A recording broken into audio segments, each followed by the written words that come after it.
आजकाल मेनोपॉज येण्यापूर्वीच अनेक बायका ह्या फुटलेल्या असतात. का? कारण आजची जीवनशैली ही शरीराला रिकव्हरी द्यायलाच तयार नाहीये. कल्पना करा, 20-25 वर्ष ताण, सतत अनेक कामं, भावनिक ओझं, कमी झोप, अनियमित खाणं, स्वतःकडे दुर्लक्ष, हे शरीर सतत सहन करत असतं. आणि मग मेनोपॉजमध्ये हॉर्मोनल संरक्षण हे कमी झाल्यावर शरीर त्या ताणाला जास्त तीव्रतेने अनुभवायला लागतं. त्यामुळेच अनेक महिला म्हणतात, मी पूर्वी सगळं अगदी व्यवस्थित करायचे, आता मात्र तसं होत नाही.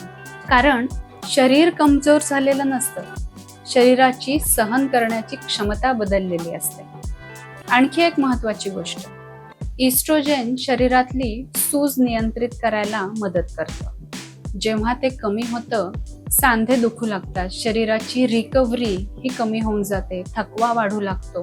म्हणूनच मेनोपॉजमध्ये झोप, हालचाल, पुरेशी प्रथिनं, ताण कमी करणं या गोष्टी या लक्झरी नाही आहेत, तर त्या शरीराच्या गरजा आहेत.